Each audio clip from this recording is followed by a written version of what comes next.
गुड़ी पड़वा और हिंदू नववर्ष के शुभ अवसर पर मुंबई में एक ऐसा इनोवेशन लॉन्च किया गया है जो शहर में बढ़ती गैस समस्या के बीच एक बड़े समाधान के रूप में सामने आ रहा है। एसएसके भारत द्वारा विकसित देश का ईंधन नामक बायोफ्यूल कुकिंग कोल और अत्याधुनिक कुकिंग सिस्टम का मलाड पूर्व में विधिवत शुभारंभ किया गया। लॉन्च के बाद आयोजित प्रेस कॉन्फ्रेंस में कंपनी ने इसे पारंपरिक रसोई गैस का प्रभावी और आधुनिक विकल्प बताया। मुंबई में पिछले कुछ समय से रसोई गैस की अनियमित उपलब्धता ने आम नागरिकों के साथ साथ होटल, ढाबे, रेहड़ी पटरी व्यवसाय और बड़े आयोजनों को भी प्रभावित किया है। शादी ब्याह जैसे कार्यक्रमों में भी भोजन व्यवस्था को लेकर असमंजस की स्थिति बन रही थी। ऐसे समय में इस नई तकनीक का लॉन्च होना शहर के लिए राहत की खबर माना जा रहा है।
यहाँ पे भारत देश की दुकान एसएसके बायो स्टोव का ओपनिंग हुआ है, क्या संदेश देंगे? सबसे पहले तो आज चैत्र महीने का पहला दिन है। चैत्र महीना मतलब वो महीना जिस दिन परमपिता ब्रह्मा भगवान ब्रह्मा ने सृष्टि का सर्जन किया था, और आज उनकी जो सर्जन की हुई सृष्टि है वो बड़ी दिक्कत में यानी समस्या में आ चुकी है, और उसका प्रमुख कारण है पॉल्यूशन यानी कार्बन डाइऑक्साइड से लेकर ग्लोबल वार्मिंग के जो कंसर्न है वो। दूसरी ओर हम देखें तो अभी जो ईरान के साथ अमेरिका और इजराइल का युद्ध चल रहा है उसके कारण जो एलपीजी का शॉर्टेज आया है, और ये जो समस्या है ये दूसरी जो ज्वलन समस्या है, इन दोनों समस्याओं का समाधान लाने के लिए एसएसके भारत पिछले 8 साल से काम कर रहा था। हमने बायोफ्यूल में काम किया है, हमने एग्रो इंडस्ट्री में काम किया है, और हमारा अपना एक प्रोडक्ट डिवीज़न पूरे भारत में है। मगर आज जो विषय है वो बायोफ्यूल का है, और बायोफ्यूल में भी हम 2 अलग अलग सेगमेंट्स पे काम कर रहे हैं।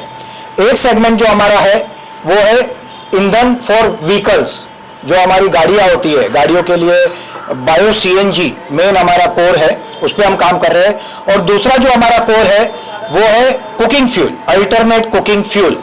तो अल्टरनेट कुकिंग फ्यूल में भी बहुत सारे ऑप्शंस है, जैसे अभी आज के आधुनिक युग में हाइड्रोजन की बातें हो रही है, मीथेन बेस या इथेनॉल बेस स्टोव की बातें हो रही है, और जो अभी आज हमने लॉन्च किया है ये भारत का ही नहीं विश्व का पहला इस तरह का शॉप है जहां पे बायोकोल यानी बायोमास, किसान के खेती के वेस्ट से बने हुए बायोमास से बने हुए बायोकोल और बायोस्टोव, उसको जलाने के लिए ऐसे चूल्हे जो प्रदूषण मुक्त है, ऐसे चूल्हे, इसकी ये पहली दुकान, विश्व की पहली दुकान का आज एसएसके भारत के द्वारा एसएसके भारत देश का ईंधन, देश का कुकिंग फ्यूल, इस नाम से ये मुंबई में मलाड में आज ये ओपनिंग हुआ है। और इसके द्वारा हम बहुत सारी चीज़ों में भारत की और भारत के लोगों की और साथ में धरती माता की सेवा करने जा रहे हैं। प्रमुख रूप से हम बात करें तो जो ग्लोबल वार्मिंग का प्रॉब्लम है, हम बोलते हैं कि एलपीजी में धुआं नहीं होता या एलपीजी प्रदूषण मुक्त है, तो हमको लगता है ऐसा ही है। मगर जब हम 1 किलो एलपीजी जलाते हैं तो 2.92 kg अप्रोक्सीमेट कार्बन डाइऑक्साइड हवा में हम नया देते हैं, क्योंकि ये जीवाश्म यानी फॉसिल फ्यूल है, और ये जमीन से निकालते हैं, इसको बर्न करते हैं तो इसमें से प्रदूषण आता है। दूसरा, भारत अपनी जरूरत का 88% ईंधन बाहर से आयात करता है, जिसमें प्रमुख रूप से गल्फ कंट्री यानी ओपेक कंट्री है। और आज जो परिस्थिति है तो फ्यूल पे बहुत बड़ा स्ट्रेस आया है। मगर अगर ना भी आए तो भी आज से आप 50 साल पहले की रेट देखो, 25 साल पहले की रेट देखो और अभी की रेट देखो, तो हर बार ये बढ़ रहा है। आज से पहले हम समझो कभी 5 लाख करोड़ का ईंधन ले रहे होंगे, तो आज टोटल 32 लाख करोड़ रुपए का ईंधन ले रहे हैं। और ये भारत के हार्ड एंड मनी, हमारे आपकी मेहनत के पैसे विदेशों में जाते हैं और उससे ईंधन आता है। दूसरा, अगर एलपीजी की बात करें तो भारत अराउंड 12 लाख करोड़ रुपए का एलपीजी हर साल आयात करता है। तो क्या हम इसका ऑप्शन नहीं ला सकते क्या? तो उसका जवाब है हाँ, आज के आधुनिक युग में इसका ऑप्शन है और अब ये विकसित हो रहे। जैसे मैंने बताया, हाइड्रोजन या इथेनॉल या मीथेन वो है, मगर वो उसके अपने लिमिटेशंस है, अभी वो रिसर्च लेवल पे। आज के समय में जो सबसे वायबल चीज है वो है बायोकोल और बायोकोल बेस्ड बायोस्टोव। अगर हम कंपैरिजन करें तो जो एलपीजी 1 किलो हमको जहां लगता है वहां 3 से 3.5 किलो बायोकोल लगता है। तो 30 to 50% हमारे कुकिंग फ्यूल में जो एक्चुअल यूजर है, चाहे होटल वाले हो, रेडी रेकड़ी वाले हो, कोई भी हो, उनका सेविंग होता है। दूसरा, भारत का इंपोर्ट बिल घटता है। तीसरा, हमारे ग्लोबल वार्मिंग के प्रॉब्लम का सॉल्यूशन होता है। चौथा, ये जो कोल बनता है, ये भारत के किसानों के जो बायोमास होते हैं, जो खेती का वेस्ट होता है, नेपियर ग्रास होता है, उससे बनता है। तो ये विन विन सिचुएशन है फॉर भारत के लिए। और आज हमने ये सिस्टम बना के दिखा दिया है कि अब इसकी व्यवस्था होगी। क्योंकि होता क्या है कि जैसे एलपीजी है, तो एलपीजी की सगड़ी तब कोई लेता है जब उसको एलपीजी का बाटला मिलेगा। अगर बाटला नहीं मिलेगा तो एलपीजी का चूल्हा लेके वो क्या करेगा? उसी तरह से बायोकोल का कोई चूल्हा लेगा तो उसको पैलेट मिलनी चाहिए, कोई पैलेट लेगा तो उसको चूल्हा मिलना चाहिए। आज हमारे पास 2 से 3 वर्जन है जो मैं आपको दिखाऊंगा, हम जला के भी दिखाएंगे, मगर आने वाले 15 दिन में हमारे पास और 4 से 5 वर्जन आएंगे, जिसमें घर के यूज से लेके रेडी रेकड़ी वाले से लेके छोटे होटल वालों से लेके बड़ों तक सबके ऑप्शन आ जाएंगे। सबसे बड़ा है, सबका सेविंग होगा, देश का अपना ईंधन होगा, और जब लाखों करोड़ रुपए हम बचाएंगे, वो जब भारत की इकोनॉमी में जाएंगे तो आधे से $1 ट्रिलियन इकोनॉमी भारत की सिर्फ ये देसी ईंधन से बढ़ सकती है। और इसी को लेकर हम आज आए हैं। ये बायोकोल का जो स्टोव बनाया है आपने, उसके लिए जो जलाने के लिए बनाया गया है बायोकोल, वो किस चीज से बनाया गया, जरा उसके बाद। देखो, नॉर्मली कोई भी प्रकार का ऑर्गेनिक बायो वेस्ट चलता है। जैसे कि हमारे यहाँ पे कहीं पे सरसों की खेती होती है, कहीं पे सोयाबीन की होती है, कहीं पे धान की खेती होती है, कहीं पे कॉटन की होती है।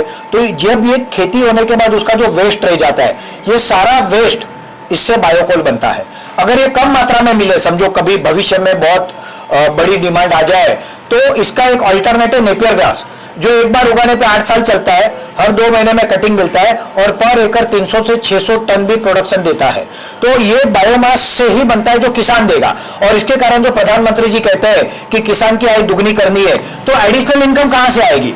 तो एडिशनल इनकम बायोमास जो है वेस्ट, वो वेस्ट को बेचने से आएगी। और ये वेस्ट हमारे जो फैक्ट्रियां है, हमारी अपनी फैक्ट्री वाराणसी में है, हमारे एसोसिएट की फैक्ट्री गुजरात में है, कर्नाटक में है, महाराष्ट्र में है, अलग अलग जगहों पे ये लोग किसानों से बायोमास खरीदते हैं और वो उससे बायोकोल पैलेट्स ब्रिकेट्स बनते हैं, जो मैं आपको आगे दिखाऊंगा भी।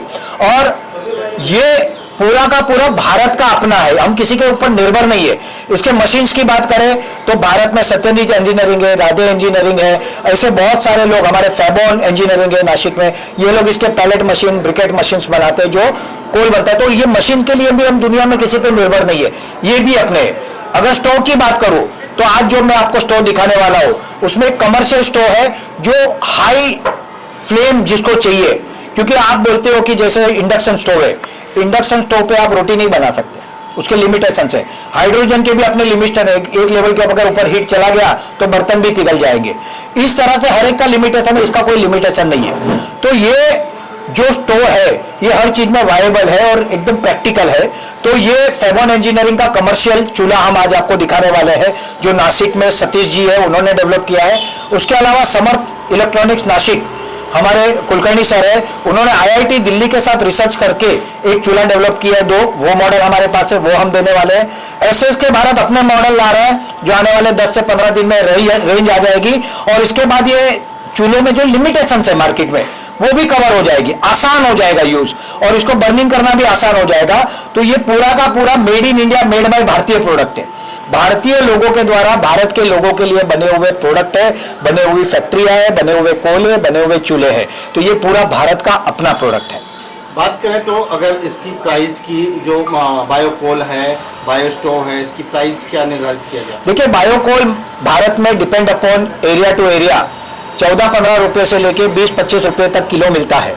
अभी जैसे मुंबई जैसे शहर में हम लाते हैं तो हमें लार्ज स्केल स्टोरेज करना पड़ता है, स्टोरेज की जगह मुंबई में महंगी है, फिर वहां से फिर माल रिटेल शॉप में लाना है, तो यहाँ पे थोड़ा सा कंपेरेटिवली दूसरी जगहों से महंगा रहेगा। अगर बायोस्टो की बात करें, कमर्शियल वाला जो बायोस्टो है फेबोन इंजीनियरिंग का, वैसे स्टो आज कई जगह पे 1 लाख रुपए के बिक रहे हैं, मगर हम यहाँ पे 55,000 प्लस जीएसटी में दे रहे हैं, क्योंकि हम इसका फायदा नहीं ले रहे। हम चाहते हैं कि इंडस्ट्री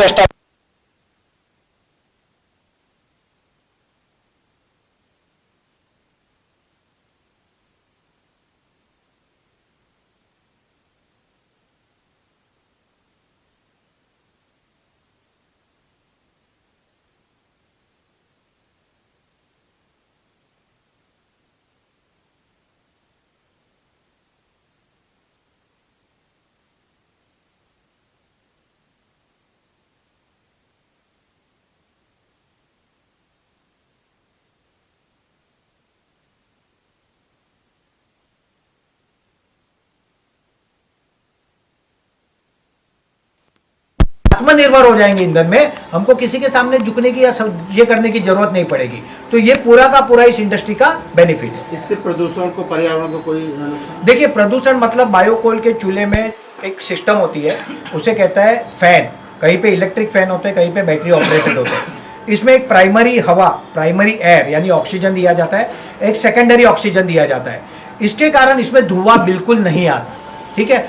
आया भी तो बहुत कम मात्रा में आता है। प्रदूषण की अगर बात करें तो क्योंकि ये बायोमास से बना है, वातावरण में जो कार्बन डाइऑक्साइड है उसको लेके पेड़ पौधे बढ़ते हैं, नेपियर घास बढ़ता है, और उसको हम जला के अगर कार्बन डाइऑक्साइड वातावरण में जाता है तो फिर वो पेड़ पौधे उसको ले लेते हैं। मगर बाकी के जो ईंधन है, एलपीजी से लेके बाकी जितने भी ईंधन है, वो हम जमीन में से निकालते हैं, वो फॉसाइल फ्यूल है, जीवाश्म ईंधन है, तो वो नया कार्बन डाइऑक्साइड वातावरण में ऐड करता है। ये नया कार्बन डाइऑक्साइड वातावरण में ऐड नहीं करता, तो ये कार्बन न्यूट्रल या कार्बन नेगेटिव है, क्योंकि इसके लिए जो बायोमास की खेती होगी उसके कारण जो कार्बन डाइऑक्साइड बढ़ा हुआ है, आज वैज्ञानिक कहते हैं कि और 2 डिग्री टेम्परेचर विश्व का अगर बढ़ गया तो हम ऐसी परिस्थिति में आएंगे कि बर्फ पिघल जाएगी और पूरी दुनिया पानी में डूब जाएगी। तो नया कार्बन डाइऑक्साइड इससे ऐड नहीं होता, उल्टा का जो वातावरण में है वो भी ये कंज्यूम करता है।